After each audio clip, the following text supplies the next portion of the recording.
Todo.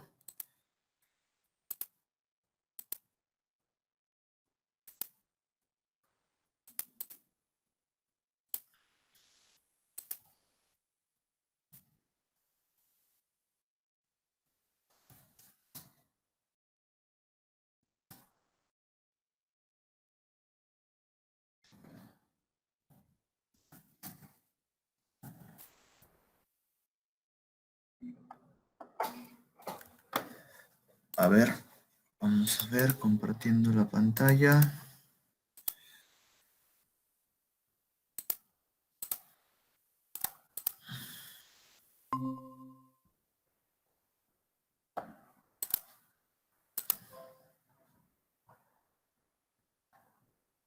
¿Listo? ¿Sí se ve? Sí. Entonces,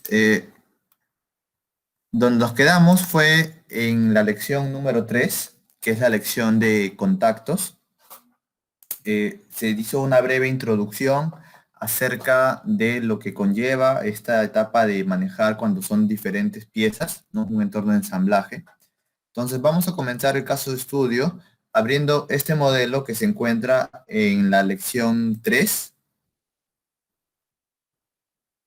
¿sí? En la carpeta de la lección 3, Lesson 3, casos de estudio, flyers, ¿no? Y vamos a abrir el ensamblaje, ¿correcto?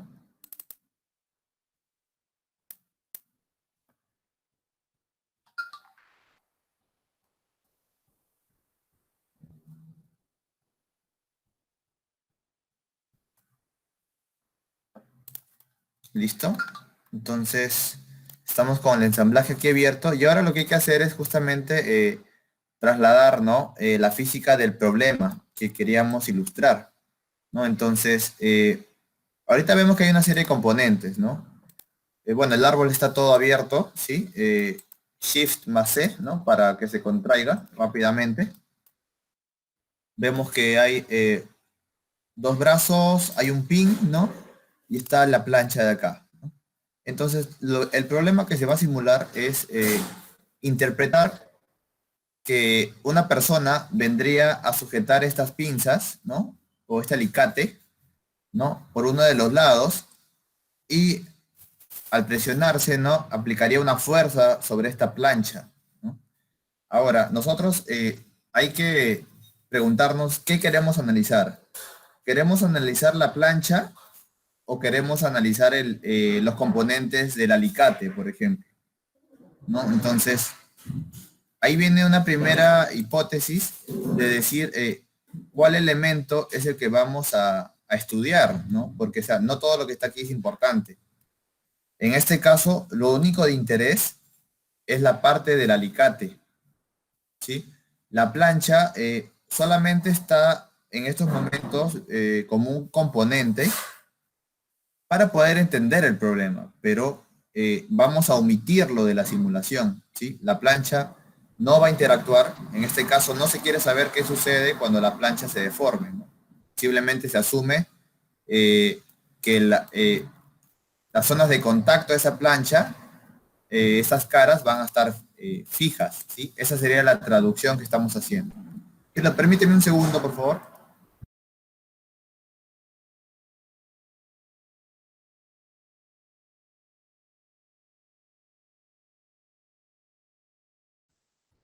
¿Listo? Entonces, en este caso, está, hay que verificar si tienen algún material, ¿no? Si cada componente tuviera un material ya especificado, cuando lo llevemos al entorno de simulación, también se va a arrastrar, ¿no? En este caso no lo es, entonces vamos a tener que asignarlo. Vamos a crear nuestro estudio, ¿sí? Nos vamos a Simulation, nuevo estudio, análisis estático, ¿sí? Que es el que tenemos. Y ya creamos nuestro estudio, ¿sí? Podemos cambiarle de nombre o dejarlo como análisis estático, ¿sí? No, no hay problema. Voy a borrar uno, solo análisis estático. ¿Sí? Y bueno, entonces hay diferentes formas, ¿sí? Para excluir algún componente. Una forma sería, desde el lado de SolidWorks, suprimirlo probablemente, ¿sí? Esta sería una forma, o sea, va a hacer que visualmente no se contabilice, pero vamos a ver que después va a haber otra forma, ¿sí? Entonces, ya hemos creado el estudio y actualmente vemos que en el estudio, si desplegamos la sección de pieza, sí, voy a buscar, Submit, as.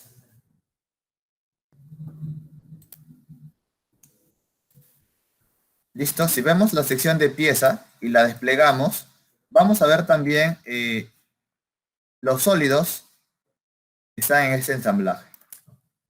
En las lecciones anteriores, tal vez no se percató, pero solamente había uno, ¿sí? Porque hablábamos de solo una pieza. Y al asignar el material, era simplemente la asignación a un único sólido. Ahora acá cuando es en un ensamblaje, abrimos el entorno de piezas, ¿no? Y se van a enumerar todas las que pertenezcan al ensamblaje, ¿no? Entonces, aquí también hay que tener mucho cuidado, porque, por ejemplo, si tenemos, no sé, una pequeña brida, por ejemplo, pero tiene 12 pernos, ¿sí? Y tú quieres simularlo, algo así. Si desde la parte CAD no quitaste los pernos, por ejemplo, vas a tener como que la brida y un montón de sólidos, ¿sí? Como 12 sólidos por cada perno, imaginemos, ¿no? O sea, te podrías llenar el árbol de componentes que no vas a analizar, ¿sí? Entonces, una primera pauta podría ser, antes de crear el ejercicio, el estudio, suprimir el componente.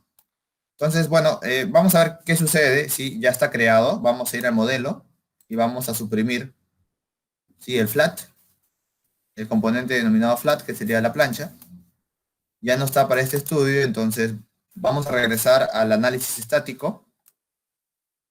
Y bueno, justamente vemos que ya no se encuentra, ¿no? En nuestro árbol de piezas, ¿no? Ya no está. Esta es una forma, sería la forma tal vez más ordenada, ¿no? Acá, por ejemplo, una pauta, ¿sí? Podría ser que tengas una configuración donde esté todo lo que en realidad te importa para el modelo CAD, pero crees una configuración que sea simulación, por ejemplo. Y en esa configuración retiras lo que no vas a analizar. Sí, entonces eh, tenemos entonces esta manera, estamos diciendo que estamos quedándonos con dos brazos y el pin. Vamos a ver si el pin también es de interés o no. Vamos a aplicar el material para todos los componentes. Entonces, podemos ir a cada uno de ellos y darle un clic derecho. ¿Sí? Podríamos hacer esto. Y cada uno de ellos va a tener esta opción de aplicar el material. ¿Correcto? Esto sería si es que justamente también vas a hacer que sean de materiales distintos. Puedes darle, sí, diferente información a cada sólido. En este caso, yo quiero que todo sea de un único material, entonces puedo irme de frente al comando en la barra superior, aplicar material, y este comando va a hacer que se aplique sobre todos, ¿no? Entonces sería como una forma más rápida. Entonces vamos a buscar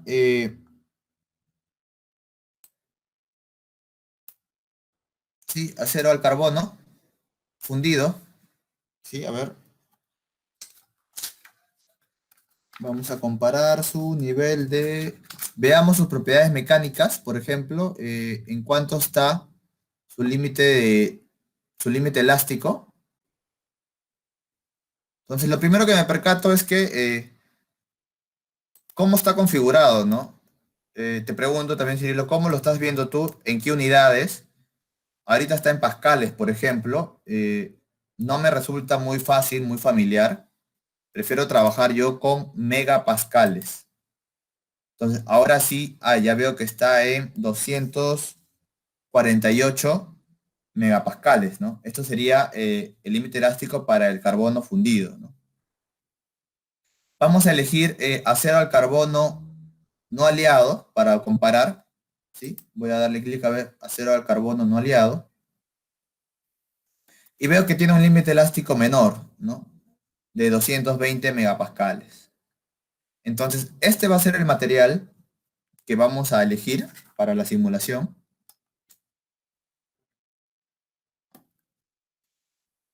Como igual como en el entorno de SolidWorks, es lo mismo, darle en aplicar, ¿no? Le damos en aplicar, acero al carbono no aliado y cerramos. Entonces vemos que ya se asigna, ¿sí? Se asignan los materiales, ¿sí? Para los tres. Y aparte aparece el check encima de ellos de color verde, ¿no? Quiere decir que ya está asignado correctamente. Ahora vamos a proceder, ¿sí? A restringir en dónde va a estar fijo. Entonces, aquí es donde viene la interpretación de retirar la plancha, ¿no? O sea, la plancha no es objeto de estudio, no queremos ver si se deformó o no, sino que en estas caras de aquí va a ser justamente el contacto que haga con la plancha. Entonces, la hipótesis es que a partir de ahí va a ser la sujeción, ¿no? Esa va a estar fijo, asumiendo que la plancha no se deforma, ¿correcto? Entonces, esas dos caras que acabo de seleccionar van a ser mis geometrías fijas. Entonces, puedo irme acá a la sección de sujeciones, clic derecho, geometría fija.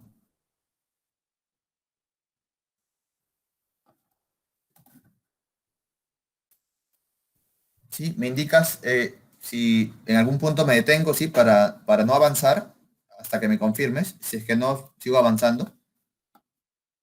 Entonces, he seleccionado geometría fija, por lo que tengo que decirle ahora cuáles son estas caras, ¿no? Va a ser esta cara de acá y esta cara de aquí, ¿no? O sea, estas caras no van a tener desplazamiento alguno, ¿sí? Están justo con el contacto de la plancha y no se deforman. Estas caras son la hipótesis que estamos partiendo. Entonces, aceptamos. Ya está. Y ahora viene la otra hipótesis de trasladar la fuerza, ¿no? Dice que es una fuerza de 225 en cada una de las caras del Luis, mango. Luis, una Sí, consulta. Cuando fijas, digamos, la posición del material, las flechas del color verde no implican en la posición o la dirección a que van. no, justamente las flechas solo son visualmente para saber que esa cara tiene una restricción. Ahora, no significa que esta flecha, por ejemplo, esté indicando que va a haber un desplazamiento. No, justamente lo que indica es que sobre esta cara, eh, y como hemos definido fijo, le estamos diciendo que su desplazamiento es cero,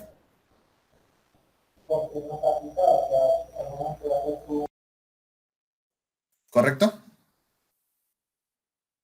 Porque de igual manera, justamente si vemos en las de abajo, muy buena observación, tanto ambas indican, ¿no? En un mismo sentido, por ejemplo, Y positivo.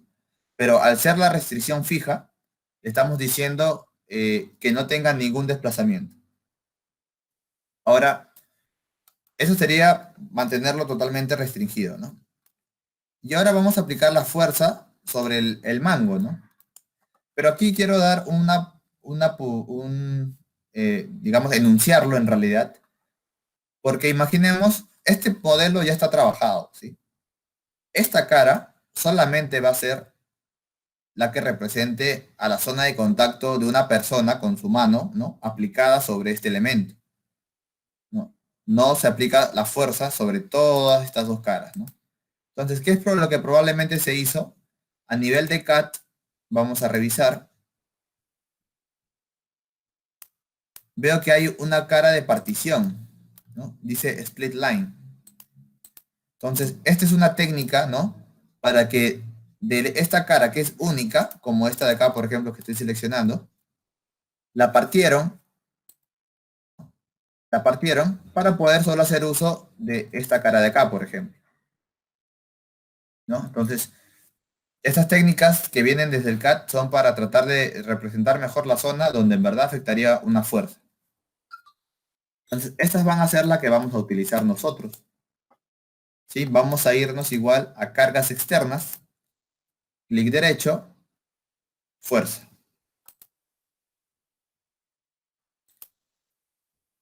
Ahora viene la selección, ¿sí? Sobre esta cara y sobre esta cara. Actualmente está por defecto, ¿sí? Que la dirección del vector fuerza esté vertical, ¿no?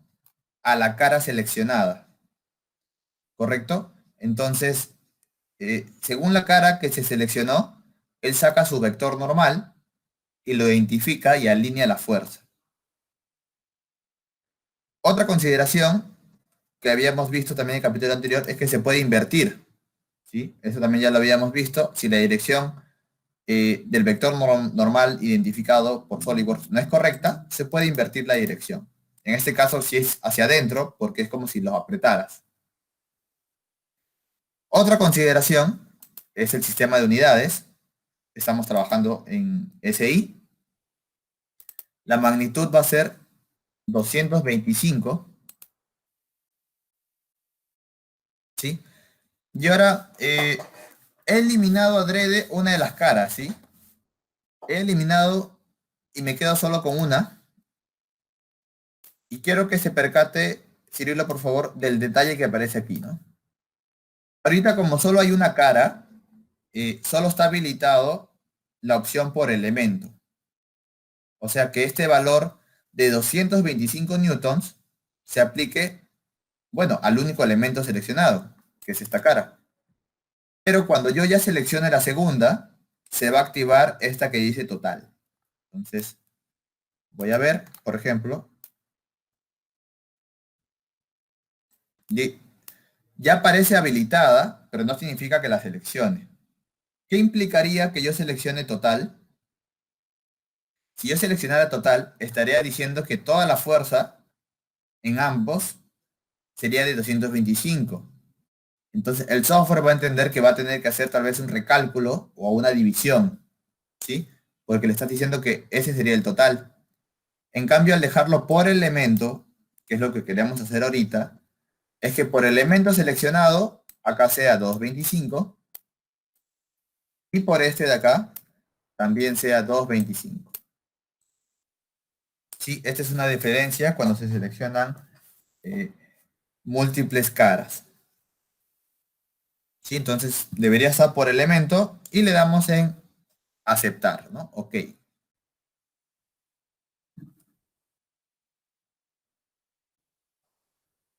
Entonces, nuestro problema, sí, ya está prácticamente seteado. Luis, una consulta. Cuando se trabaja con cargas distribuidas, ¿también se efectúa de la misma forma? Cuando se trabaja con cargas distribuidas, en este caso, la carga distribuida, al seleccionar las diferentes caras, le vamos a decir que en este caso la carga principal, que sería el peso que reemplace, se debe afectar sobre todas, por lo tanto sería una carga total, ¿no? Él ya se encargará, más bien al contrario, él se debe encargar de hacer la partición. Ya, pero digamos que ese cálculo digamos un supuesto, que ese cálculo yo lo haga en una viga, el esfuerzo que va a realizar, digamos, una pared encima de una viga, tendría que trabajar con carga distribuida. Mi pregunta va, ¿cómo yo le digo al SolidWorks para que indique de que es carga distribuida? Ah, ok, ok, listo. Por ejemplo, tenemos aquí justamente, a ver, vamos a diferenciar, ¿sí? Para poder entendernos. La opción que te acabo de comentar, sí, que me parece que yo entendí mal la consulta, era tipo masa remota. ¿sí? Donde yo le indicaría un solo peso o una sola masa entre diferentes caras y el software ya se encarga de hacer el cálculo, ¿no?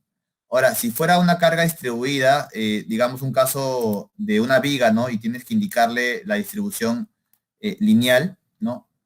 Eso sí sería acá dentro de fuerza, pero tendríamos que decirle, por ejemplo, si está seleccionando caras, la magnitud vas a tener que sacar el cálculo de cuánto es la fuerza total aplicada, ¿no? Si es una sola cara, vas a tener que hacer el cálculo, ingresar el valor y decirle que es por elemento. Ahora, si quisieras que fuera una distribución, esto es asumiendo que es una distribución uniforme, ¿no? Ahora, si quisieras que fuera una distribución no uniforme, que estuviera variando, eh, hay otras opciones de configuración como se muestran aquí, por ejemplo. Y voy a desplegarlo. Estas opciones, por ejemplo, son un poco más avanzadas porque te permitirían distribuir, por ejemplo, acá estamos asumiendo que sería como una distribución de este sentido, ¿no? Eh, un montón de flechas hacia abajo, ¿no? Una distribución uniforme que se simplifica diciendo que se aplica todo esto sobre una cara, por ejemplo, ¿no? Una fuerza que en vez de hacer esa distribución uniforme, estamos diciendo que se aplica una carga F sobre toda la cara. Si quisieras una distribución no uniforme, podrías utilizar este entorno de acá, ¿sí? Que su configuración es un poco diversa según la aplicación, pero se podría utilizar. No sé si por ahí va la consulta. Ah, Luis, el esfuerzo que ahorita estás aplicando es una carga distribuida, según lo que yo puedo entender. Claro, sería claro, la carga distribuida sobre esta región de acá. Entonces, le estoy diciendo que va a haber una fuerza resultante F, ¿no? Si yo quisiera en realidad saber la distribuida que sería tipo, bueno, si es así, más bien sería presión. Si tú quisieras saber la carga en newtons por área, ¿no? Por metro cuadrado, esto se presta más a presión. Entonces, si tú tienes esta información en estas unidades, en vez de ingresar una fuerza, ingresaríamos una distribución de presión, por ejemplo. Pero si tú ya tienes o te dicen, no, acá es una carga puntual de tantos newtons, ingresas fuerza, por ejemplo, ¿no? En realidad depende de lo que tengas, de la información que tengas. Ah, ya, o sea, lo que ahorita estamos viendo son cargas puntuales. Exacto, aplicadas sobre esta cara, ¿no? Claro, y digamos que si yo tuviera que trabajar con carga distribuida, aplicaría presión. Exacto, sí, porque tú estarías diciendo que sería una determinada fuerza distribuida en toda esa área, ¿no? Esa Ya, magnitud. ¿y esa presión en qué pestaña elegiría? Ok, entonces, cuando hablamos de cargas, por ejemplo, justamente si le damos un clic derecho aquí, vemos que tenemos en realidad fuerza, que es la que estamos explorando. Acá está, por ejemplo, la masa remota, que fue lo que se mostró en la presentación, ¿no? Pero tenemos también cargas tipo torsionales, ¿sí? Cargas de presión, ¿sí? Que justamente acá están en las unidades, bueno, según el sistema también, correcto, ¿no? En las unidades que se tenga, ¿sí? Y acá es donde tú lo puedes ingresar. Entonces, a ver, adicional a esto, también tenemos cargas centrífugas, por ejemplo, o cargas según la temperatura, ¿no? Tal vez tienes que en esta cara hay una temperatura de tanto, entonces puedes ingresar ese valor. Entonces, en realidad, la carga es flexible según la información que tú tengas.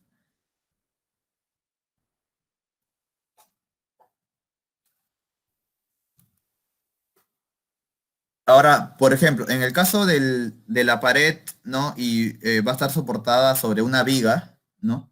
En este caso, la representación podría ser la siguiente, ¿no? Confírmame más o menos si estamos correctos y imaginemos que esta es la viga, ¿no? Y acá está la viga, entonces, desde la parte superior, ¿no? Yo asumo que estamos tratando de interpretar que tendría que soportar toda una pared, ¿no? Entonces, todo este peso, ¿sí? Uno sería, ¿cómo es que lo tienes? Tú puedes hacer el cálculo de toda esta pared, o bueno, o este piso, no sé, imaginemos, puedes sacar cuánto es su masa en kilogramos, ¿no? Con esto puedes obtener o bien en kilogramos o puedes volverlo una fuerza, puedes volverlo en newtons, ¿no? Y cualquiera de estos dos datos que tengas, por ejemplo, tendrías que seleccionar la cara superior de tu viga y a esa cara decirle, a toda esa cara se le aplica una determinada fuerza, ¿no? Esa sería la forma de cómo tú descompones tu problema. ¿Sí? Ok, listo. Sí, entonces, eh, el seteo ahorita ya lo tenemos. Habíamos comentado el capítulo anterior acerca de estos contactos, ¿sí? Tenemos contactos rígidos, contactos de penetración y contactos de no penetración. Entonces, ahora vamos a ver en dónde ubicamos esto en SolidWorks. Por defecto habíamos mencionado que todo está siempre como contacto rígido. Entonces, aquí en nuestro árbol va a haber una región que dice conexiones. Esto solo debe aparecer cuando tienes más de un sólido. Probablemente en los casos anteriores del capítulo 1 y el capítulo 2 no nos apareció porque era un único sólido. No tiene por qué tener inteligencia de conexiones. Ahora sí. Entonces vamos a desplegarlo. Dice, ya existe, ¿no? Una carpeta que se llama contactos entre componentes. Vamos a ver qué tiene. Y en esta carpeta de contactos entre componentes, ya creó un contacto global. Este nombre global, vamos a identificar lo que es el, el por defecto, ¿sí? El que tiene que crear y le está diciendo que a todo el ensamblaje se le aplica ¿qué tipo? Un tipo de contacto unión rígida. ¿Sí? Entonces, esto es lo que sucede por defecto, sin que nosotros hagamos nada. Siempre va a estar así unido como si fuera una sola pieza. Ahorita lo está tratando como si todo fuera una masa fundida.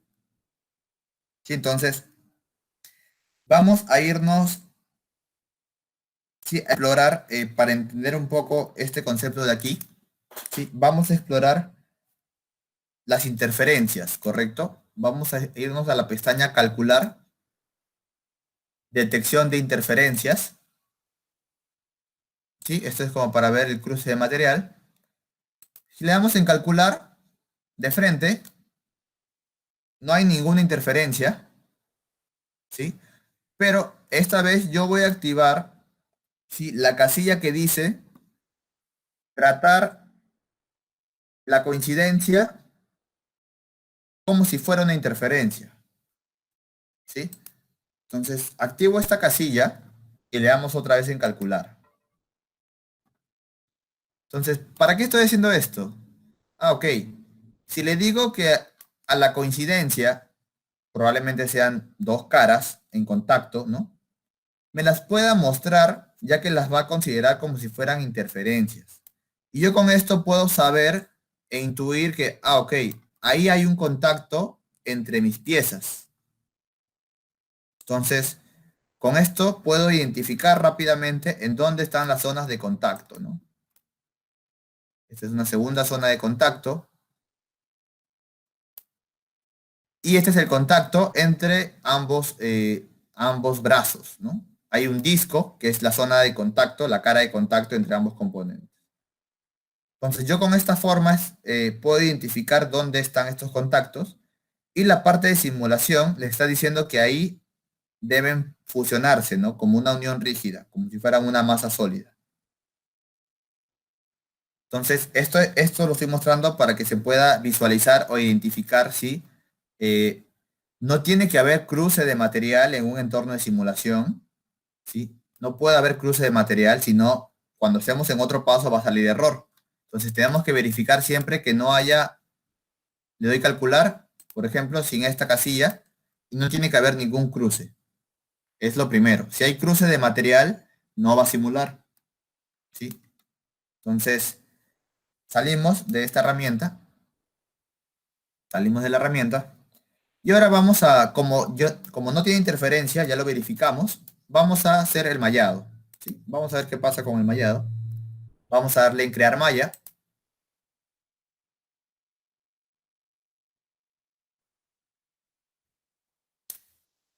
Sí, perdón, antes de darle la malla, vamos a hacer una modificación. Sí, le di cancelar. Entonces, yo ya no quiero trabajarlo como unión rígida, que es lo que estaba por defecto, sino vamos a modificarlo, ¿sí? Para trabajarlo como el tipo de contacto de no penetración. Entonces, al contacto global que existe actualmente, voy a darle clic derecho, editar la definición. Y veo que aparecen justamente los tres niveles de contacto. Permitir, unión rígida y sin penetración, ¿no? Como este es el global y afecta a todo, ok, lo voy a aprovechar de una vez y le voy a decir que solo sea el comando de sin penetración, ¿no? Modificamos que sea sin penetración. Entonces ya sabemos cuáles son las caras porque las identificamos hace un momento que no deben penetrarse, ¿no? Que debe suceder esto. No deben interferir una en la otra. Entonces, aceptamos.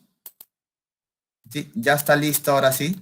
Le estamos indicando que no deben penetrarse entre los sólidos. Y ahora sí vamos a mallar. Luis, una consulta. Mira. Ahí en esa pestaña también aparece la parte de fricción. ¿En qué implica eso? Ok. Eh, si, por ejemplo, justamente estamos simulando, ¿sí? La condición más básica por hipótesis es que, imaginemos, los sólidos actualmente son superficies ideales, ¿no? Si le quieres incorporar un factor más real, ¿sí? Y tienes, según tu material, ¿no? Un cierta información para agregar el coeficiente de fricción, ¿sí? Podemos activar esta casilla y puedes ingresar cuánto es el coeficiente de rozamiento, ¿no? Ahora, esto tendrías que tener la información de tu material, por ejemplo, ¿no? En cuanto está. Y así enriqueces o mejoras lo que está sucediendo, ¿no? Entonces, ahorita por defecto, bueno, está desactivado, por lo tanto se le considera como un contacto, una superficie totalmente ideal. Entonces, es importante que primero se defina el contacto y después recién se haga el mallado, ¿sí? Siempre es en esa lógica. Primero defines el contacto y probablemente también el software te pide, si has modificado algo de los contactos, tienes que volver a mallar. Entonces, nos vamos a malla, vamos a decirle en parámetros de malla, vamos a decirle que sea la malla basada en curvatura,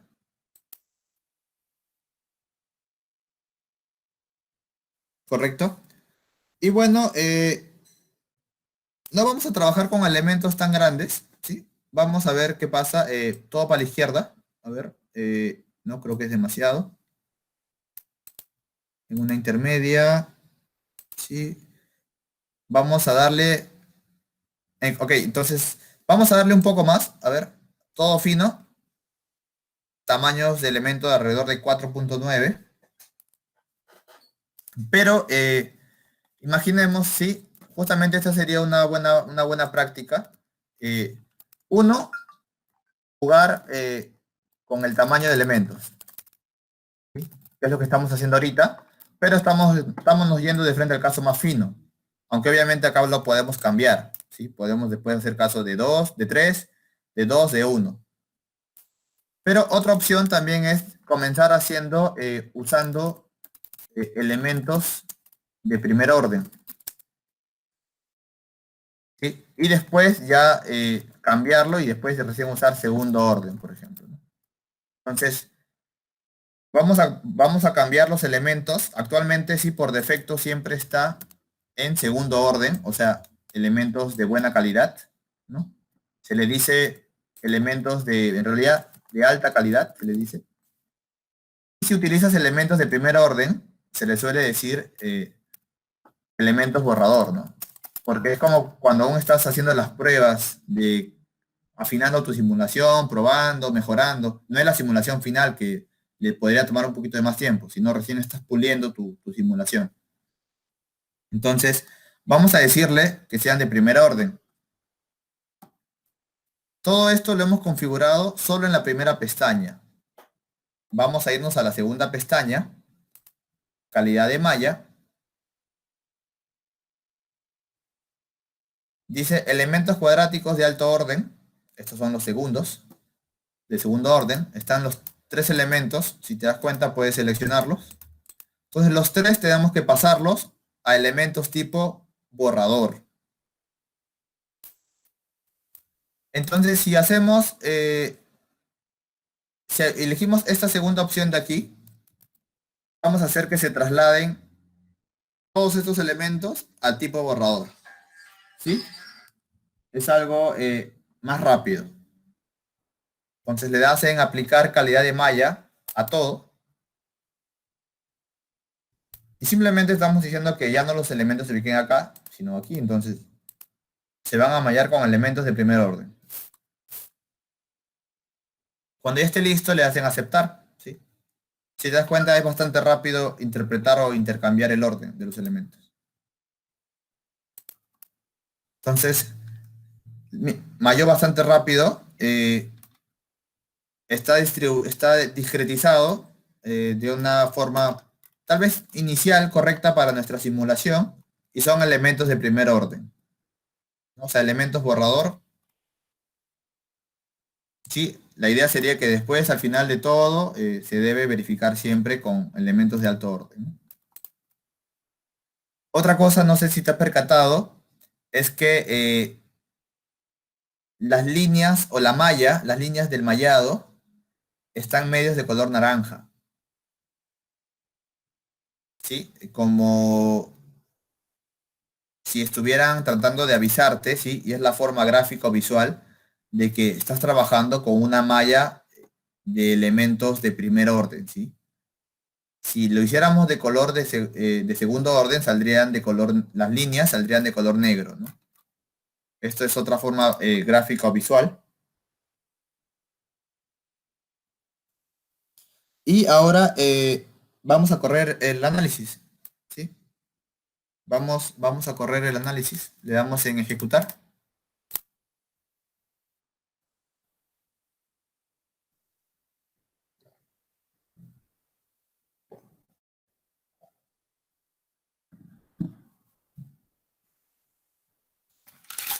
Sí, corrió bastante rápido.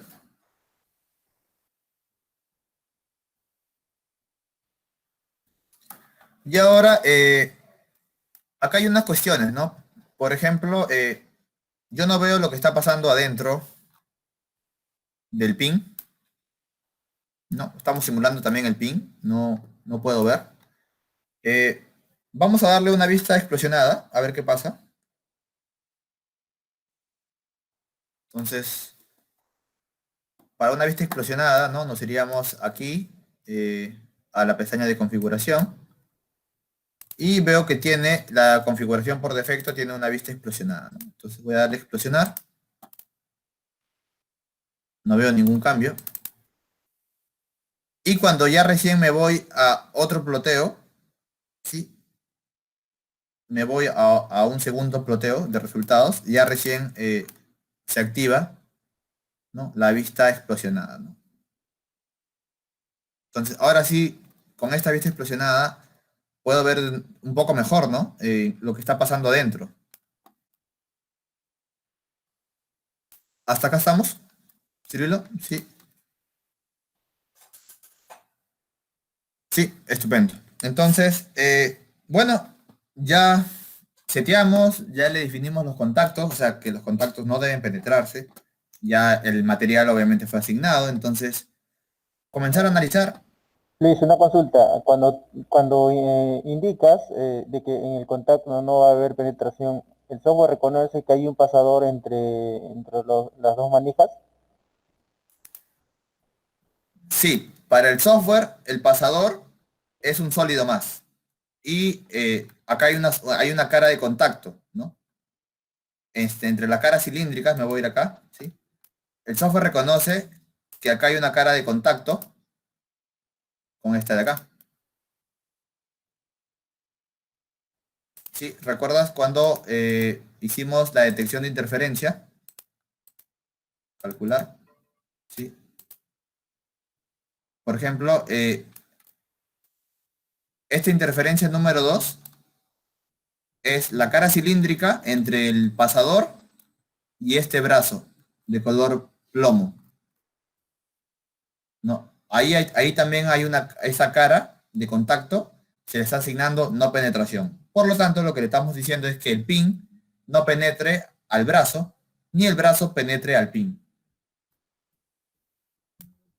¿Sí? Ok, listo. Entonces regresamos a ver los resultados. Ahora, si te percatas, ¿cómo están tus unidades acá? Sí, yo no lo configuré al inicio, he reseteado el SolidWorks completamente, entonces tal vez todo lo mío está desconfigurado. No sé si el tuyo está arrancando igual con esta presentación o está en megapascales. Entonces, eh, bueno, ya en mi caso es muy tarde, ya inicié la simulación. Igual puedo cambiarlo, pero exacto, ¿no? Lo que hicimos en las primeras lecciones era para que se quede configurado de esa manera. Yo recién voy a tener que volver a hacerlo, por ejemplo. Opciones predeterminadas, que estén en megapascales, ¿no? Vamos a ver los resultados. Que esté las unidades, ¿dónde están unidades? Está contacto, malla, sus carpetas. No creé una carpeta de resultados, por ejemplo, me falta crear la carpeta, recién estoy creando la carpeta de resultados. Y en la gráfica de colores, no que sea científico, mira, está en científico por defecto, o sea, 2.2 por 10 a la 8. Mm, Prefiero que sea flotante. Pero si ya creaste el estudio y ya lo corriste, cuando modificas esto no se aplica para lo que ya tenías. Se aplica para todo lo que después vas a hacer. Entonces, voy a tener que cambiar esto de forma manual. Sí, permíteme un segundo. Eh, Tengo que decirle manualmente a este gráfico, C flotante, las unidades megapascales. A ver, ahí está. Listo, entonces, ahora sí, comenzar a analizar. Límite elástico 220. ¿Cuánto es nuestro máximo? Está en 95, 96. ¿Sí? Dependiendo nuestro equipo, puede estar alrededor de este valor. Sí, ahora tendremos que hacer más análisis refinando la malla para ver si hay una tendencia de los resultados. Sí, ya lo vimos en el capítulo anterior, ¿correcto? O sea, esos estudios de independencia de malla hay que hacerlos. ¿Sí? En este caso solo nos concentramos en contactos en este capítulo. Entonces, vamos a cambiar, ¿sí? El valor del rango de von Mises para ver mm, algún esfuerzo de interés, ¿no? Imaginemos que sabemos por defecto, según tu norma, según tu problema, según lo que te han dicho, no debería pasar de un valor. A veces es un porcentaje de tu límite elástico, ¿no? Puede ser, te dicen, no debe ser más del 60%, del 50%. Bueno, ese es un valor según el diseño. Entonces, habíamos visto que una opción era así para cambiar esta escala de acá, ¿sí? Que te había mostrado que era clic derecho, opciones de gráfico, y teníamos que activar esta casilla de aquí, ¿sí? O mejor dicho, desactivarla para que nos habilite la opción de ingresar el valor máximo. Sí, esta era la forma tradicional, le enseñé. Hay una forma más rápida. Sí, voy a salir de esto, escape. La forma rápida es darle clic de frente encima del número. Le voy a dar un clic encima del número 96 en mi caso. Y se habilita directamente para yo digitar cuál quiero que sea el rango máximo. Entonces voy a ponerle 138, por ejemplo. Y le doy en aceptar, ¿sí? Para que se reajuste la nueva escala. Entonces, ya se reajustó la nueva escala, ahora el valor máximo es 138. Si hay colores que deben reordenarse, se reordenan. Por lo tanto, ya casi no veo ningún valor de rojo, porque hemos cambiado la escala. Si disminuye la escala, probablemente ya hayan valores de esas magnitudes.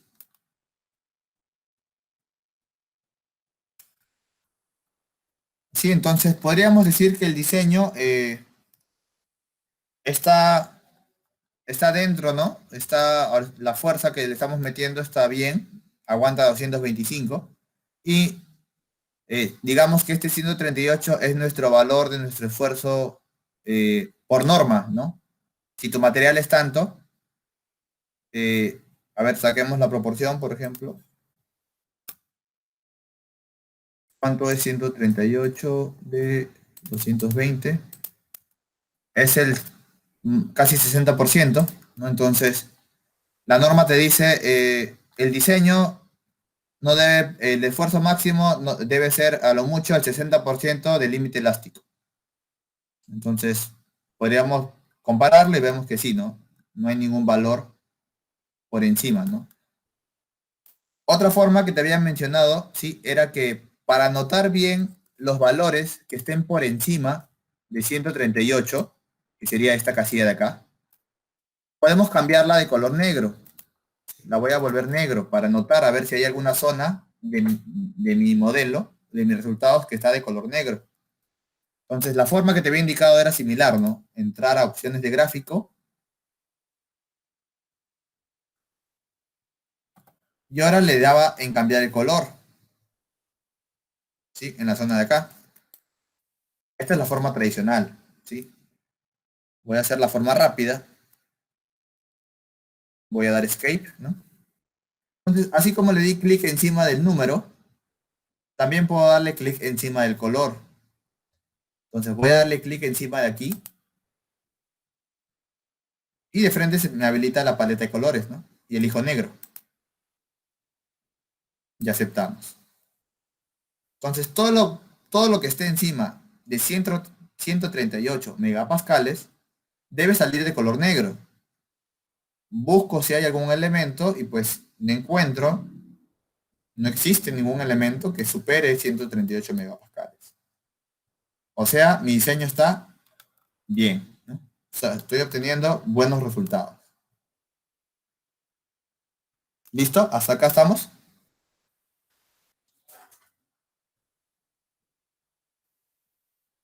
Sí, genial. Ahora, eh, esta vista explosionada, ¿sí? Es una forma de ver las cosas. Vamos a crear otra vista de von Mises, ¿sí? Otro resultado de von Mises. Entonces, vamos a darle en resultados, clic derecho, definir trazado de tensiones.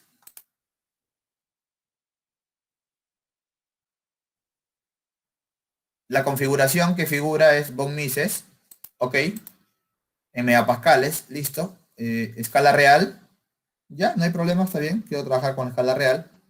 Pero ahora vamos a utilizar esta sección que dice opciones avanzadas.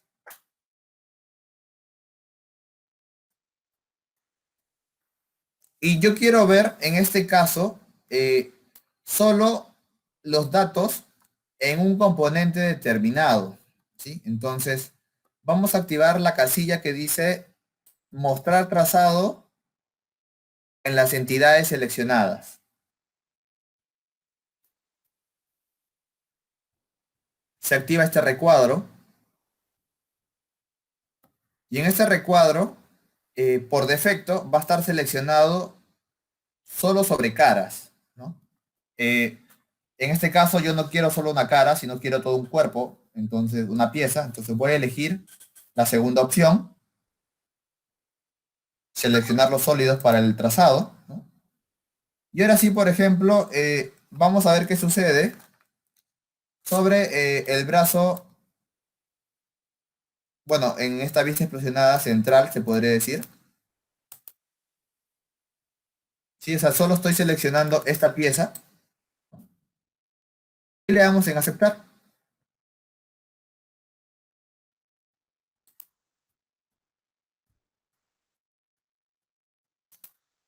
Entonces, esta es otra forma, ya no como vista explosionada, sino solamente mostrar elementos que te sean de interés.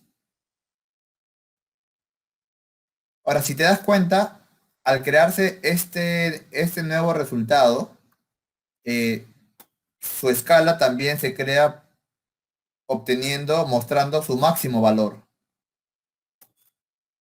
¿no? El máximo valor es 96, ¿no? Por eso se veía rojo acá. Pero 96 no es un valor representativo para mí. Yo quiero saber cuando es 138. Si lo cambio otra vez, ¿no? Le doy clic, digito el nuevo valor y acepto. Ah, ok, y así se muestra un tanto mejor, ¿no? Ah, ok, no hay ninguna zona de color rojo. Podrías mostrarlo para tu informe.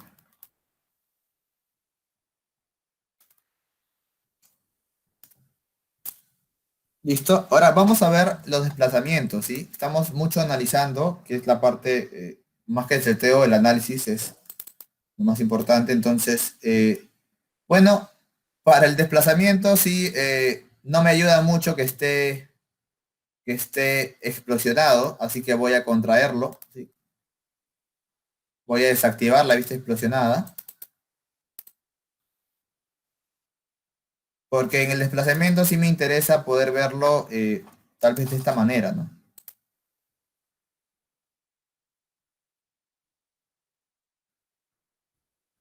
Entonces puedo ver que hay un desplazamiento cerca de cero, obviamente en la zona fija, y en el mango sí se está desplazando, ¿no?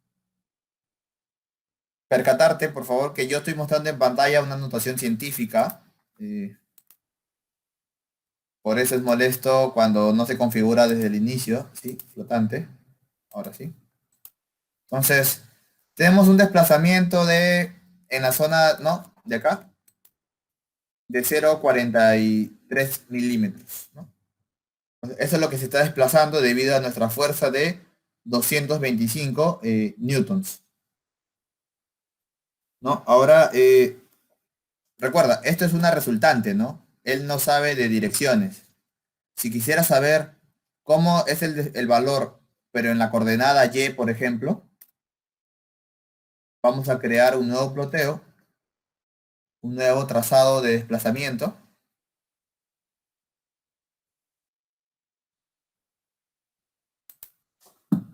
y le dices que sea solo de desplazamiento en la coordenada y.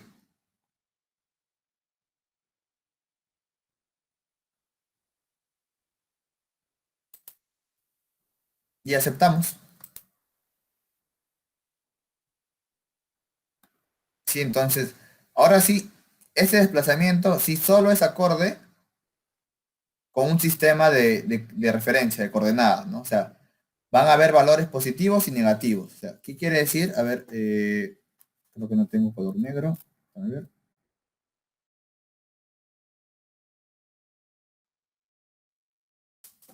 perdón, ahora sí. O sea, ¿qué quiere decir, no? Que si este es el eje a partir de donde comienza Y, ¿no? Bueno, perdón, se diría que será así, ¿no? Y positivo, ¿no? Entonces, eh, ¿qué nos quiere decir esta zona de color azul? ¿No? Que el mango superior está bajando menos 0,43 milímetros, ¿no? Desciende porque tiene una carga hacia abajo. Y el mango inferior es lo contrario, ¿no? Tiene una carga hacia arriba, entonces él asciende 0,43, ¿sí? Eso sería si es que se quiere ver con sistema de coordenadas. El otro era resultante, nada más. ¿Cuánto se desplazó? ¿Sí? Pero con esto tú ves en qué sentido, en qué dirección se desplazó.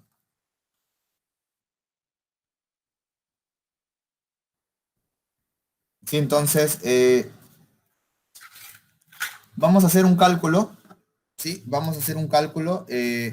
Sabemos que esta fuerza fue de 225 newtons. Sí, perdón. ¿No? Y se está desplazando esta magnitud. ¿Sí? Entonces, vamos a intentar identificar cuánta fuerza debería ser, ¿no? Para que se desplace y estos dos brazos se, se topen, por decirlo así, ¿no? Haya un contacto, ¿no? Entonces, ¿cuánto debería ser nuestra fuerza, ¿no? A la que deberíamos apuntar?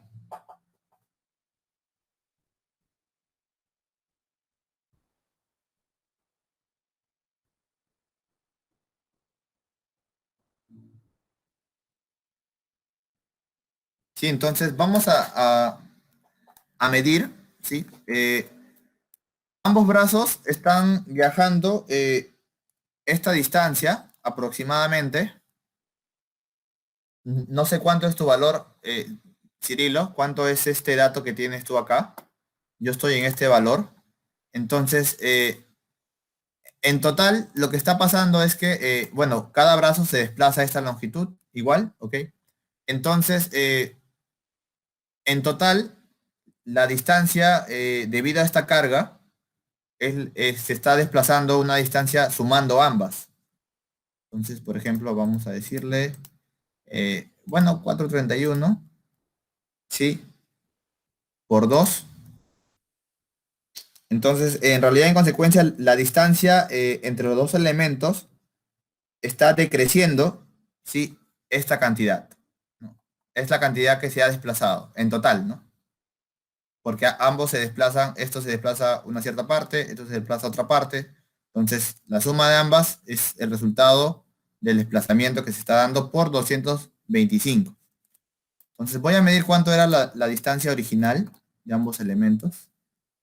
Me voy a calcular, le damos en medir, por ejemplo, de acá a acá. Y la distancia original es 1524. Entonces, después de la simulación, esto bajó esta distancia, ¿no? Que es, dijimos que era 430 y tantos, y este elemento subió, ¿no? Subió también la misma magnitud, ¿no? Sí, entonces, eh, vamos a ponerle esta variable va a ser y, ¿no? Por magnitudes son lo mismo, entonces, eh, por 225 newtons, perdón, voy a explicarlo, aquí, acá está, listo. 225 newtons se ha desplazado dos veces y. Entonces, para que se desplace y se tope, ¿no? O sea, perdón, ¿cuánta fuerza debería ser, ¿no? Para que se desplace 524 milímetros, ¿no? Que sería toda la distancia que hay entre ambos componentes cuando se topen, ¿no? Sí, entonces habría que sacar una regla de tres simple acá para saber cuánto es F, ¿no? Cuánto es la fuerza que haría, ¿no? Para que estos dos elementos se topen. Sí, entonces sería 225 por 15.24 entre 2 veces Y. Sí, vamos a ver. 225 por 15.24 entre 2 veces Y, que eso era, bueno, si no, les digo entre 2, ¿no? Y otra vez entre 0.431. Sí, entonces me está saliendo una magnitud, mira, aproximadamente de 4000. Con 4000 newtons estoy haciendo una suposición que se va a desplazar la longitud necesaria para que se topen. ¿sí? Entonces, podemos hacer estos casos con 4000, más o menos yo para asegurar que si va a haber contacto o no, puedo darle un poco más. Vamos a darle, a ver, 4200, ¿sí? Entonces, vamos a crear un segundo caso cambiando esta magnitud, ¿no? Entonces, al análisis estático, que ya está listo, vamos a darle clic derecho, copiar estudio.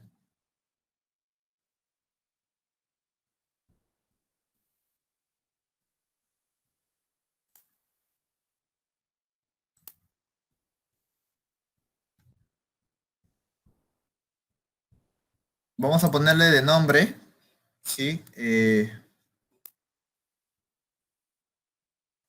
Brazos con contacto local, ¿sí? Ahora vamos a introducir lo que se llama el contacto tipo local,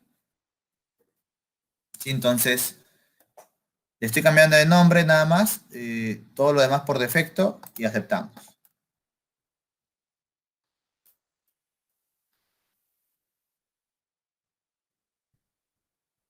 Hay que editar ahora la fuerza, ¿no? La fuerza actualmente sigue siendo la misma de 225.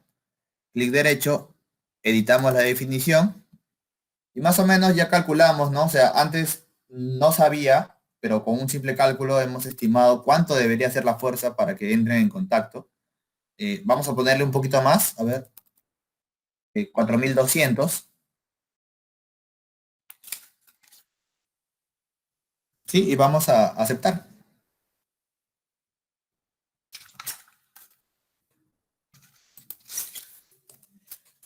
Ahora vamos a hablar acerca, sí, estos eran los tres tipos de contactos que aparecen al inicio, que son los globales. Acá está en su descripción. Pero ahora vamos a hablar acerca de lo que es un contacto local. ¿Sí? Eh, Dentro de la lógica de SolidWorks, del mundo de los contactos, hay una jerarquía. ¿Sí? Hay una jerarquía o un orden que sigue. Así como, por ejemplo, un proceso de operaciones, ¿no? Por ejemplo, sí, tenemos sumas. No sé por qué no estoy escribiendo. Tenemos si hay suma o hay resta, o si hay multiplicación o división, ¿no? Hay un orden el cual se resuelve primero, ¿no? Y después se hace la otra operación, ¿cierto? Entonces, lo mismo sucede aquí con los contactos, ¿sí? Van a haber contactos que se llaman contactos, que ya los conocemos, los globales, que van a estar en la parte inferior, son los top level component contact, los globales. Luego puedes decirle que se creen una gama de contactos entre componentes, pero al final tenemos la última opción que te dice puedes crear contactos locales. Entonces, ¿qué quiere decir esto? Que el local tiene mayor peso, o sea, tiene mayor jerarquía que un contacto global. Entonces, si tu contacto global dice rígido, pero en una zona particular tú le estás diciendo que sea local, primero va a adoptar el local y después recién se irá a tomar las consideraciones que le estás diciendo del rígido. ¿Sí? Entonces, eh, esta jerarquía, ¿sí? No es este mundo de entrar en los contactos, ¿sí? Es un poco de varios pasos de decir, pero ¿cuándo utilizo un contacto global o cuándo utilizo un contacto local? Eh, es en base a cuando justamente te vayas metiendo y diciendo o llenando la información según tu ensamblaje a más componentes, probablemente haya más pasos para agregar, ¿no? Más contactos entre componentes. Pero vamos a ver un caso ahorita donde vamos a agregar un contacto local, ¿sí? Entonces, actualmente el modelo, ¿sí? también está partido, aquí tiene dos pequeñas caras, ¿correcto? Esas caras las vamos a utilizarlas eh, para decir, ¿no? Que ahí haya un contacto local. ¿Cuál va a ser ese contacto? ¿De qué tipo? ¿Sí? Va a ser un contacto también de no penetración, ¿correcto? Vamos a decirle también, o sea, aparte de todo el global, le estamos diciendo que acá cuando si va a haber contacto o no, estamos asumiendo que lo va a haber porque le estamos metiendo una fuerza bastante alta. Si va a haber contacto o no, pero si hay contacto, debe tratarse también como un contacto de no penetración. ¿Sí? Entonces, ¿cómo agregamos contactos locales?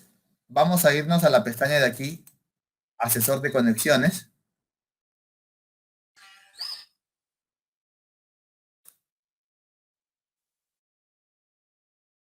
y vamos a elegir el que dice conjunto de contactos.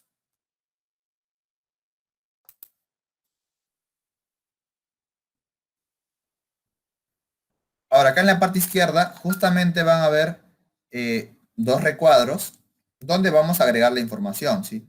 Entonces, lo primero es decirle el tipo.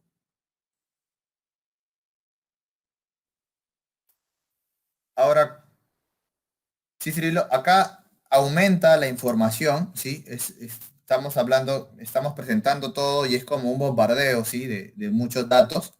Eh, estos tres tipos ya los hablamos, pero cuando hablamos de contactos locales, eh, pues, tenemos dos tipos más, ¿sí? La información, lo estoy mostrando, la información está en el PDF. Eh, estas dos opciones adicionales son cuando quieres realizar otros tipos de simulaciones. Tal vez, por ejemplo, imaginemos eh, un contacto por elementos que tienen un ajuste, ¿no? Entonces, en esos casos, cuando quieras simular, por ejemplo, ajustes, ¿sí? Ajustes entre componentes, ¿no? Por ejemplo, entre caras, mejor dicho, entre caras, por ejemplo, eh, ahí sí está permitido que haya una ligera interferencia, ¿sí? Solo si vas a simular casos donde hay ajuste, ¿no? Porque entre estas dos caras tendrías que decirle, por ejemplo, que sea un ajuste por contracción. Pero, o sea, si te das cuenta, es como que, ok, eso es un caso particular que quiero simular, no es lo genérico. Uno por lo general hace que, que si son componentes distintos sea sin penetración, ¿no? Entonces, pues digo que estos dos son, al último, son adicionales, son un poco más avanzados si es que se quieren revisar. Entonces, lo dejamos en sin penetración. En el primer recuadro voy a elegir, por ejemplo, esta cara de acá. Y en el otro recuadro le digo que sea esta. Entonces, ¿qué estoy diciéndole? Que entre estas dos caras va a haber un contacto local de no penetración también. ¿Sí? Muy aparte del global. Por ejemplo, estamos asumiendo que global pudo haber sido cualquier otra cosa, ¿no? Pero ahorita lo primero que debe tener en cuenta al resolver es que estas dos caras no deben penetrarse, sin importar todo lo demás. Entonces, le damos en aceptar.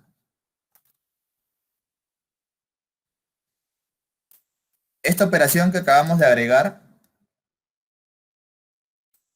también se almacena en nuestro árbol, ¿sí? Aquí está.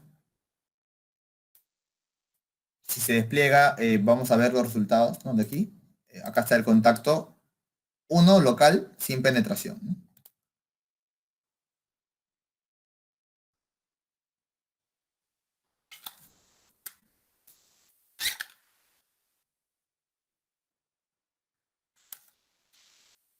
Listo, entonces, no sé si te has percatado, al agregar este contacto uno justamente pasó lo que comentamos hace un momento. Si haces alguna modificación de tu árbol, sobre todo en la zona de contactos, la malla te pide, otra vez tiene que ejecutarse, ¿no? Entonces, podemos hacerlo de esta manera, creando la malla, Pero como todo está listo, de frente le voy a dar a ejecutar, ¿sí? Para que haga ambos pasos. Malle y resuelva. Entonces de frente le digo ejecutar y ya él va a mallar. Va a salir un mensaje, ¿sí? Que los siguientes conjuntos de contactos, eh, la formulación nodo a nodo no puede usarse si está presente el contacto global.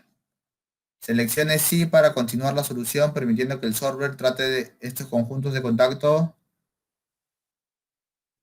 Me indica si también te salió este contacto y queremos que el software lo configure lo mejor posible para el contacto local, así que le damos en sí, ¿correcto? El software ha identificado que debe mejorar lo que le hemos indicado y para que él pueda activarlo nos pregunta de todas maneras, pero vamos a decirle que sí, para que resuelva.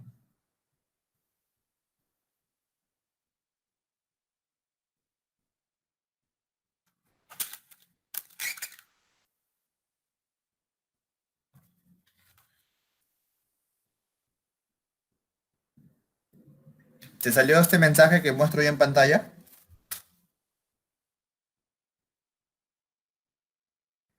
Listo, entonces también hay que leerlo, ¿sí?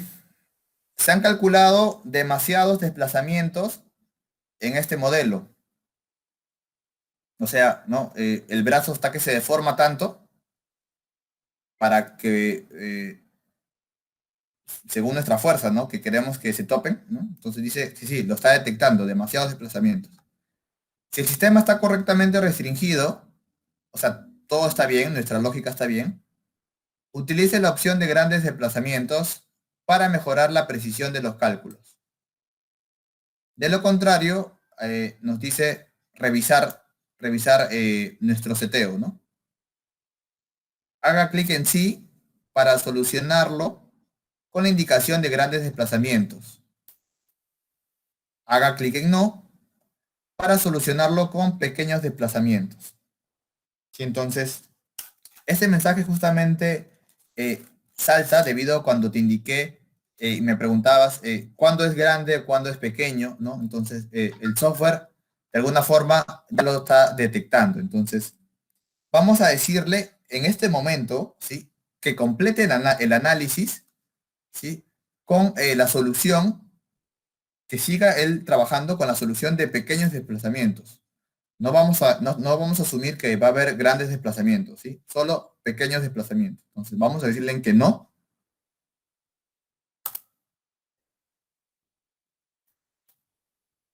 Ya resolvió, ¿sí? Y pues este es un escenario bastante extremo, ¿no? Sí, ¿me das unos minutos, Cirilo? Un minuto, por favor, ahorita regreso.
Listo, Cirilo, muchas gracias.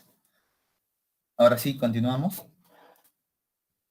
Entonces, bueno, el resultado salió como estaba todo copiado. También copió el ploteo. Sí, ha copiado el ploteo eh, y la configuración de color negro, ¿no? Entonces, ahora sí, todo lo que esté de 138 megapascales por encima de él está de color negro. Que vemos que ahora sí es bastante, ¿no? O sea, como ahora sí se está deformando de esta manera, es bastante.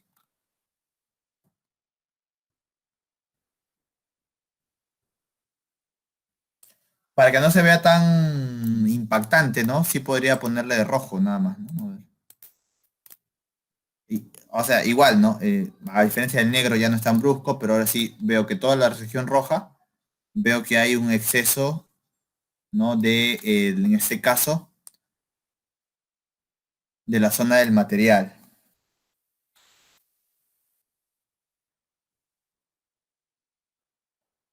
Entonces, ahora sí, en realidad, más bien, ya no deberíamos, como es un caso extremo, ¿no?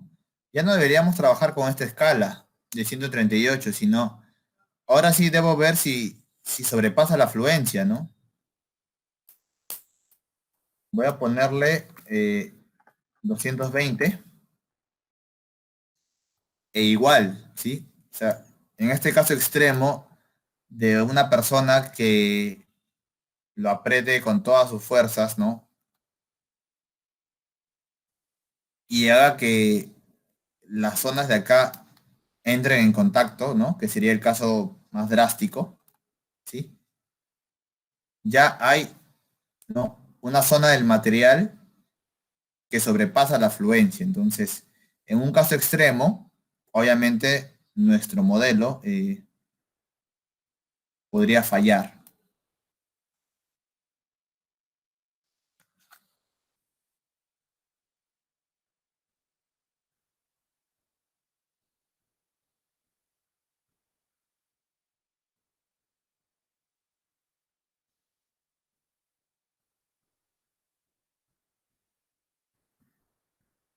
¿Correcto? ¿Hasta acá estamos?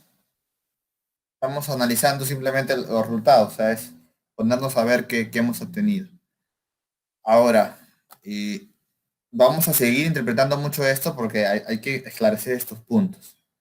Ok, esta es una gráfica con respecto a la escala del límite elástico, pero ¿cuánto será su valor máximo? Como yo ya lo había modificado, no me está mostrando el valor máximo. Hasta ahorita solo puedo saber que sobrepasa los 220. Entonces, para restaurar el valor que debería ser máximo por defecto, le vas a dar un clic, ¿no? Igual como si lo fueras para editar, y le vas a dar en restablecer el valor máximo automático. Ya no uno que nosotros seteemos, sino que regrese, ¿no? A su valor normal.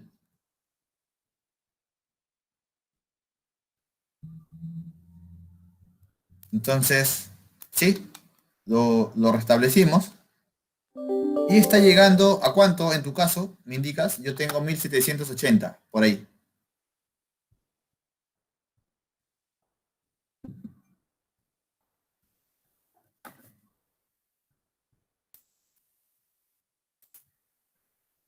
1783. Sí, igual, 1783. ¿No? Acá sale la flecha de color rojo, que nos indica que el límite elástico está acá. Entonces, estamos obteniendo resultados totalmente por encima, ¿no? De nuestro material. Y eso es porque estamos en este caso extremo, ¿no? De que se están acá juntando, ¿no? Esas piezas de acá, ¿no? Entonces, vamos a hacer una pequeña gráfica, ¿sí? Para explicar lo que está sucediendo. Y te enuncio el problema, Cirilo, ¿sí? Hemos cambiado de 225 newtons a un caso de 4.200 newtons. Yo creo que inclusive con una magnitud menor, tal vez ya estén entrando en contacto inclusive, ¿no? Entonces, el desplazamiento, que era alrededor de acá de 0.8, ¿no? Se volvió ahora, bueno, hasta que estén en contacto, ¿no? Que era creo 1.54 más o menos. No, 15.54, ¿no? 15.54 me parece, ¿no? Milímetros. Sí, entonces, y nos salió ese mensaje de que si queremos trabajar con pequeños desplazamientos, y por eso justamente salta el solver, porque de lo que se está desplazando mínimo, que aún es válido, ¿sí? A que se desplace esta magnitud de 15 milímetros, ¿no? Para nuestra geometría determinada, acá ya nos saltó el error, ¿no? Nos saltó un error preguntándonos, ¿no? ¿Cómo queremos trabajar? Entonces, vamos a hacer nuestra gráfica, ¿sí? De el esfuerzo, ¿sí? Versus la deformación.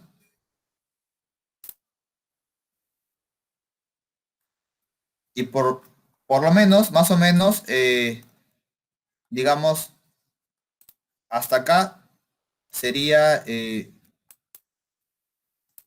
¿no? 220, por ejemplo, que sea el límite elástico, ¿no? Entonces, cuando hicimos nuestro primer caso,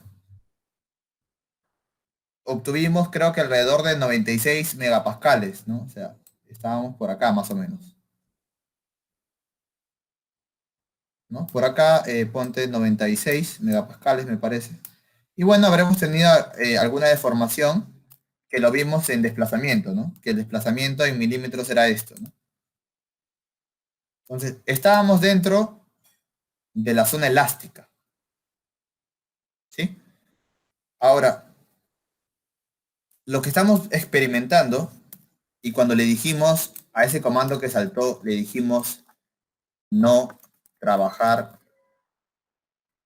con pequeños, pequeños desplazamientos, ¿no? Estamos diciendo al programa, tú sigue resolviendo, ¿no? Sigue calculando como una computadora normal. Y lo que está pasando es lo siguiente, que voy a ponerlo de color, a ver, otro color. No, esto no. Rayos. Se perdió todo. Ya, otra vez rápidamente, ¿sí? Disculpa. Vamos acá, zona elástica, y ahora de color rojo, ¿sí? Esto era nuestro límite que habíamos obtenido, ¿no? Esto era el límite elástico. Y lo que está pasando después es justamente que el programa sigue, ¿no? Sigue resolviendo creyendo que es una deformación lineal,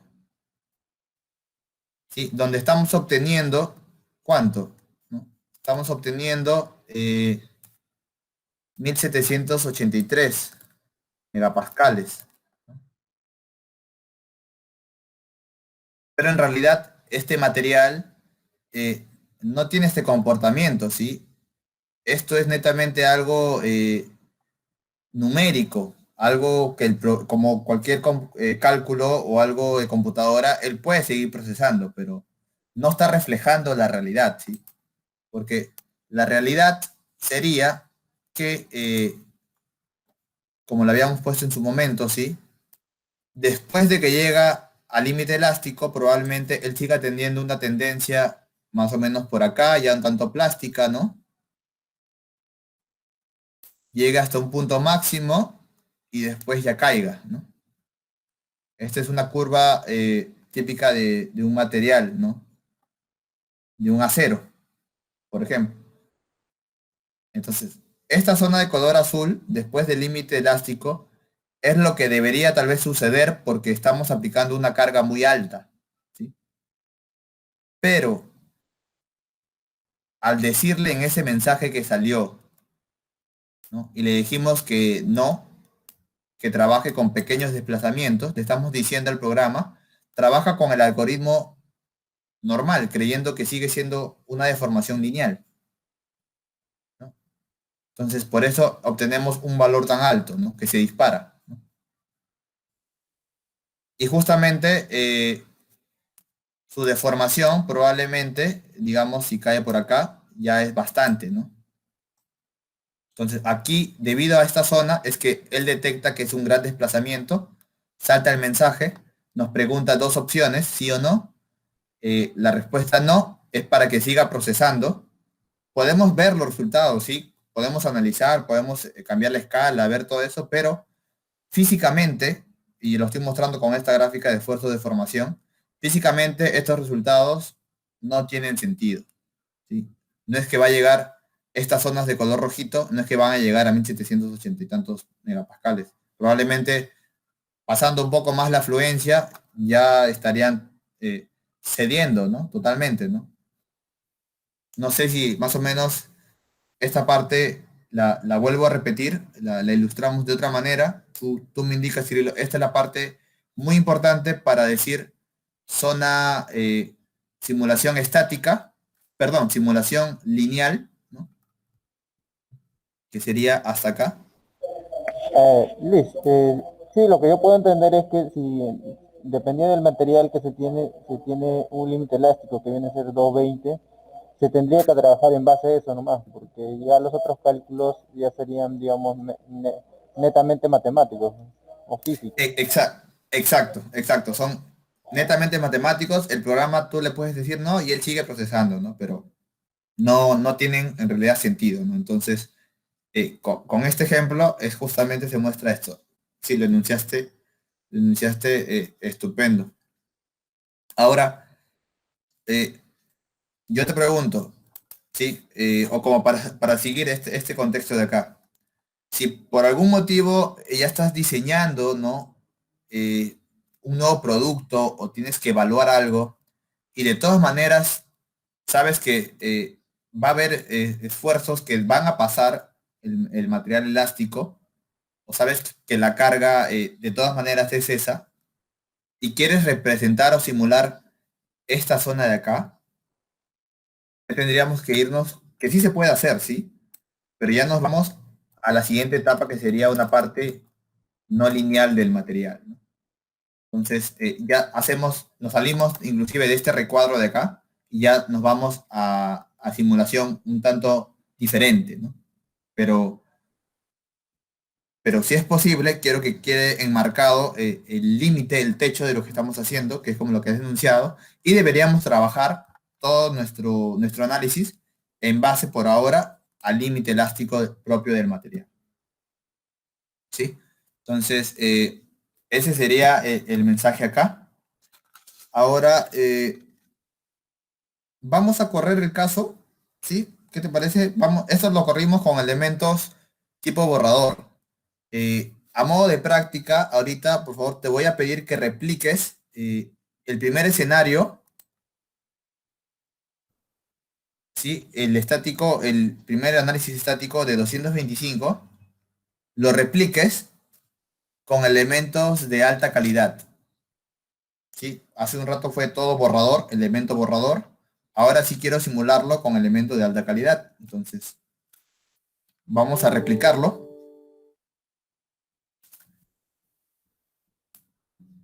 y volverlo con alta calidad. Entonces,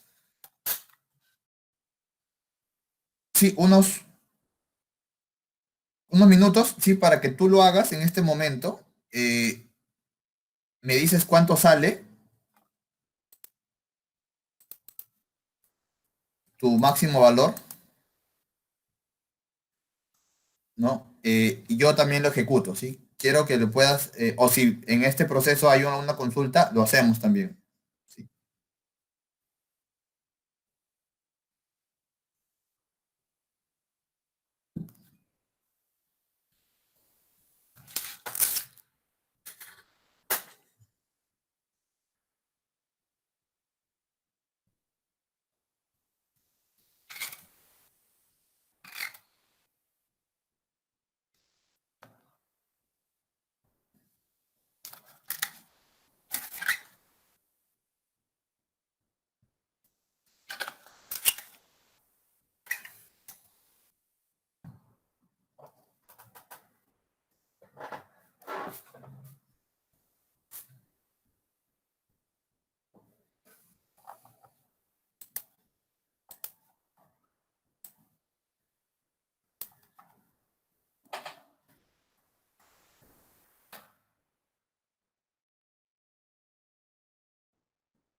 Luis,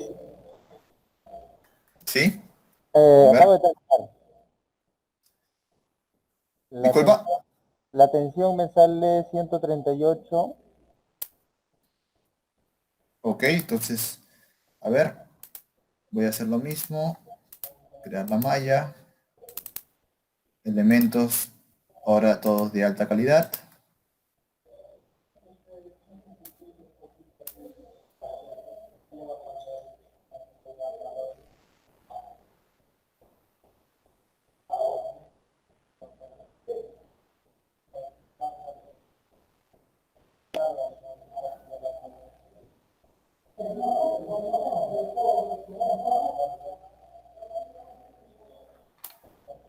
Me salió 170.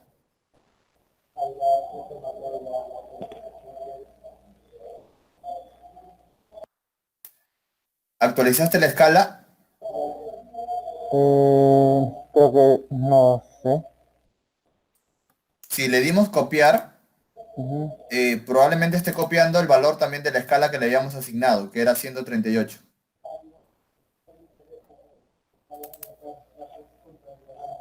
Si es que quieres restaurarla, le das un clic y acá le das eh, restablecer el valor máximo automáticamente.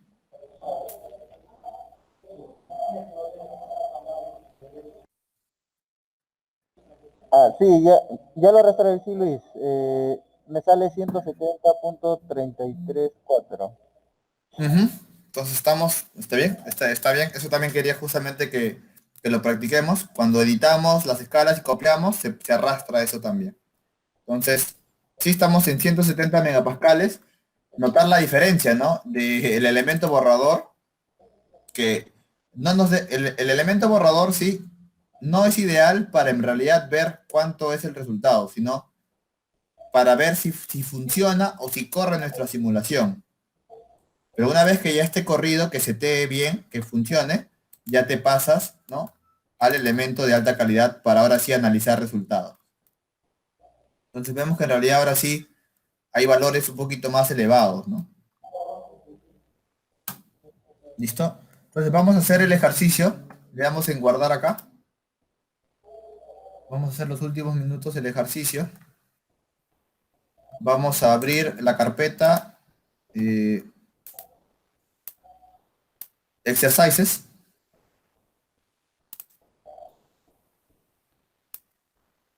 El archivo se llama Turing Assembly.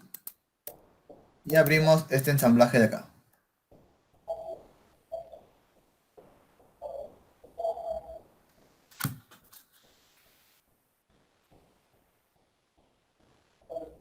¿Listo? ¿Lo tenemos?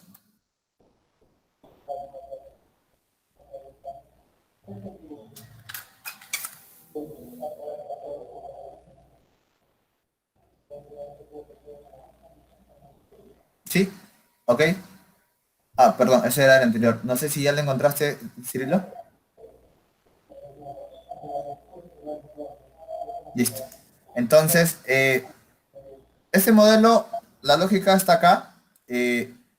Va a estar empotrado en este lado derecho. Va a tener una carga de presión, ¿sí? O distribuida en esta cara de acá, ¿no? La izquierda. Esta cara de acá, o mejor dicho, este elemento de la izquierda, el rojo, se va a desplazar solo en esta dirección. Mejor dicho, va a tener la bondad de desplazarse en esta dirección. En las otras direcciones, ¿sí? Va a ser, o sea, no debe desplazarse, ¿sí? Perpendicular a él, a esta cara, no debe desplazarse. Vamos a ver cómo le agregamos esta información. Y bueno, obviamente entre estos dos aros va a haber algún tipo de contacto, ¿no? Que vamos a tener que decirle que sea un contacto de no penetración, ¿sí? Para ver qué sucede. Entonces, vamos a setearlo. ¿Sí? El material para todo va a ser IC 1020. Entonces voy a crear mi estudio. Primero verifico las opciones, creo que debe estar listo. A ver. Sí, está todo listo. Creamos el estudio estático.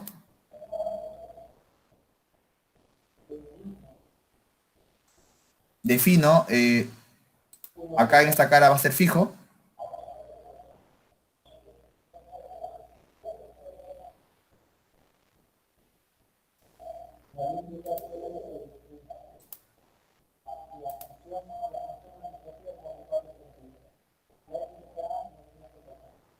El material, sí, por favor, ve seteándolo también. El material es IC 1020.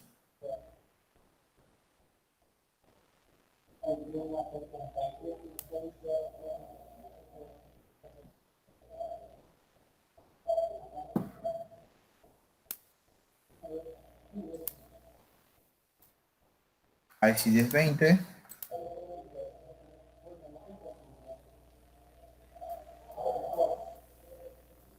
Los contactos entre los componentes, vamos a decirles que sea sin penetración.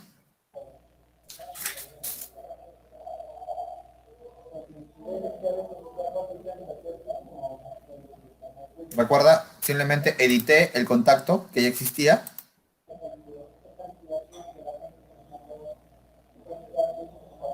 Y sobre esta cara voy a aplicar la carga de presión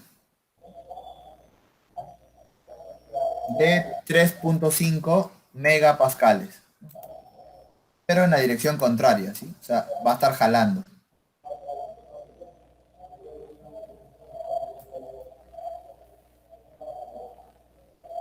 Sí, me indica si hasta acá estamos, ¿sí?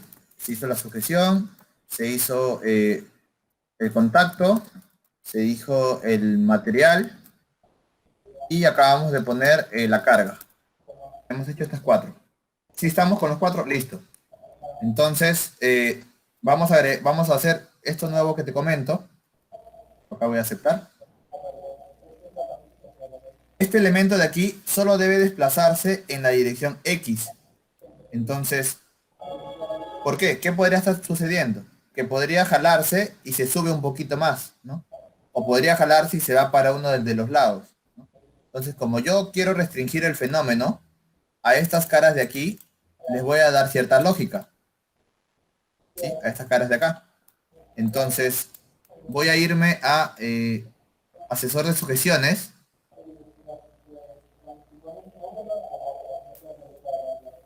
Ah, disculpa, no, acá no. Sujeciones avanzadas.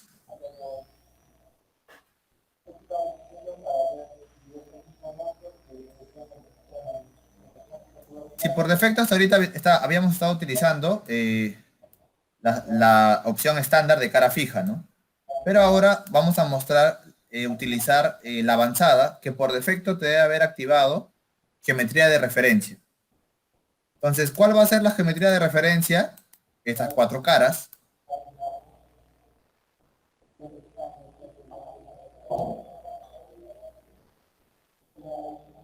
¿Sí?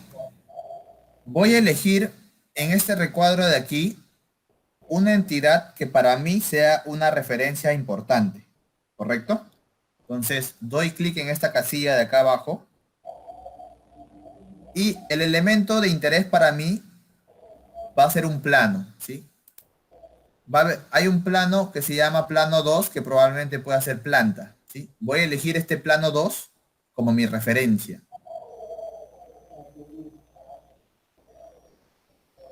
¿Hasta acá estamos?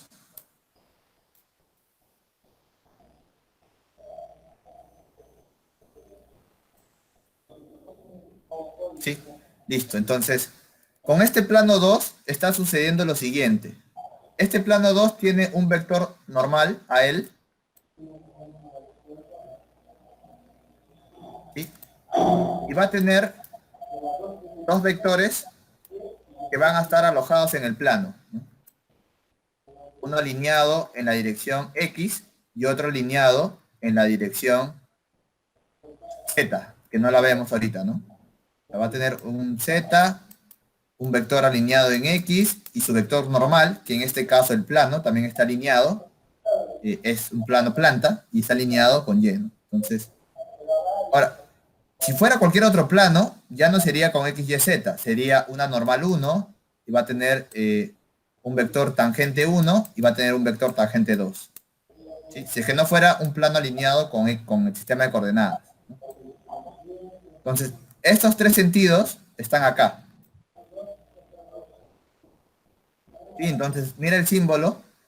Uno de ellos es el símbolo que te va a indicar el desplazamiento normal al plano. Y los otros dos son los desplazamientos tangentes. ¿Correcto? Entonces, ¿qué le voy a decir? Eh, Le voy a decir que los desplazamientos en el sentido, este va a ser un T2, ¿sí? En el sentido 2 y en el sentido normal 1 sean 0. ¿Sí? Entonces voy a buscar, el normal es este, lo activo, ¿no? Le doy un clic, ¿sí? Sobre el símbolo para que se active acá este recuadro y lo dejo en 0.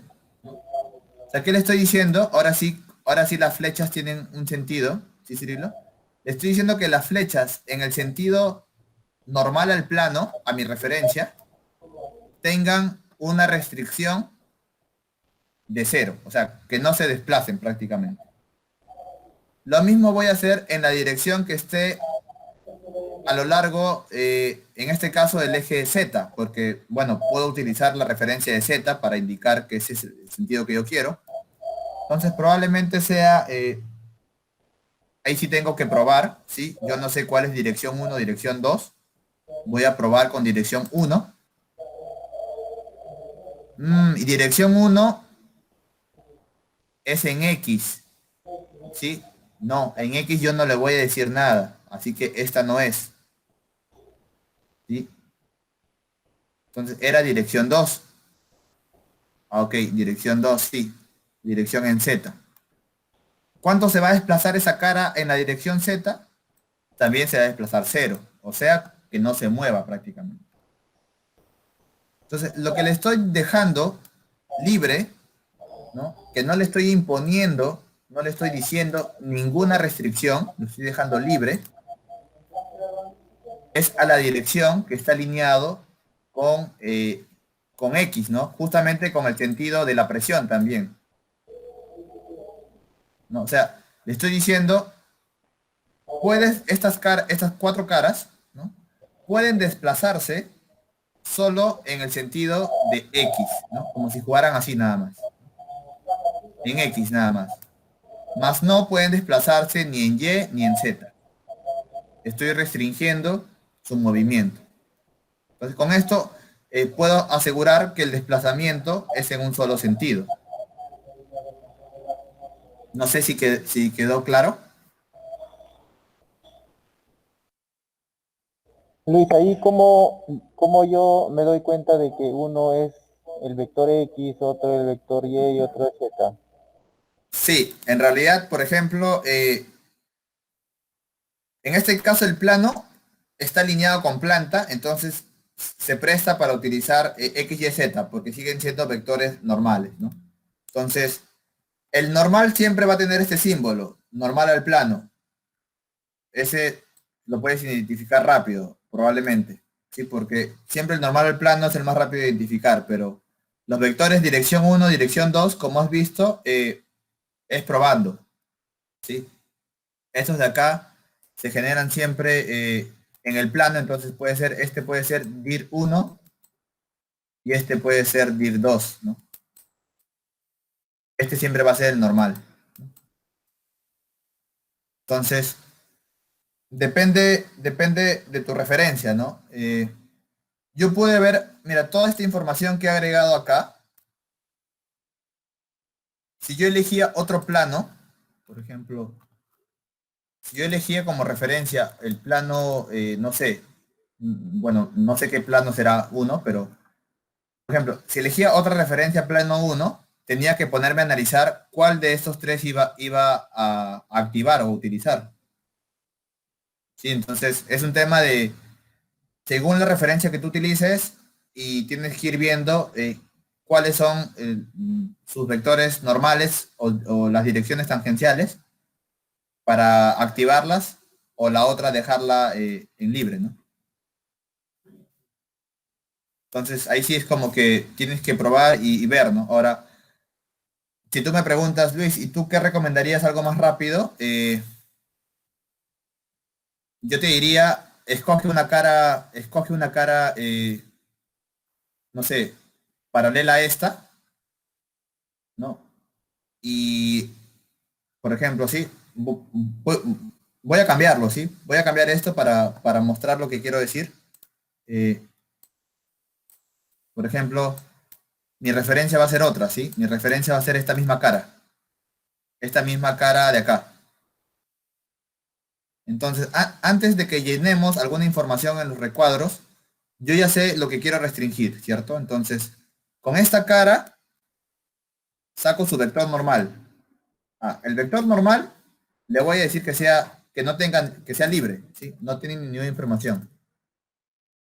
Entonces, los otros dos vectores, si te das cuenta, sean cuales sean, dirección uno, dirección 2, yo no sé cuál es uno, cuál es 2, pero sé que ambos los quiero que sean cero, ¿no? Con esta nueva referencia de la cara. Entonces, ya, ok, esta cara me está diciendo que todo lo que sea normal, bueno, libre, y sea dir 1 dir 2, ambos tienen que ser cero. Entonces, con esta lógica ya me voy acá, al normal no lo toco, y dir 1 y dir 2 los dejo en cero. ¿Sí? Esa sí sería una práctica en base a tu selección de tu referencia, ¿no? Y al normal ya lo identifique rápidamente para no tocarlo, ¿no? Dejarlo libre. Entonces, aceptamos, ¿sí? Y ejecutamos el estudio.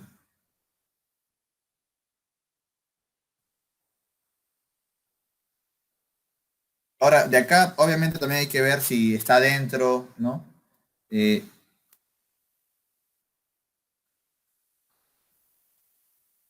sí, entonces se está desplazando.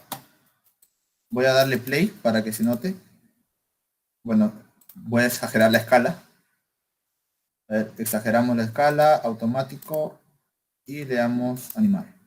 Ahí está, ¿no? Entonces, mira, justamente el desplazamiento solo es en ese sentido, mira, ¿no? Ya no tiene juego para ninguna otra dirección.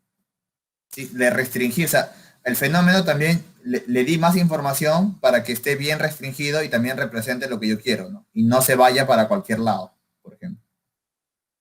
Para muy aparte de todo eso, veo que tengo valores de esfuerzo altos, ¿no? Al material. O sea, hay una zona que igual habría que revisarlo, mejorarla geométricamente o cambiar el material. Entonces, no sé, Cirilo, si hasta acá salió. ¿Alguna duda, consulta?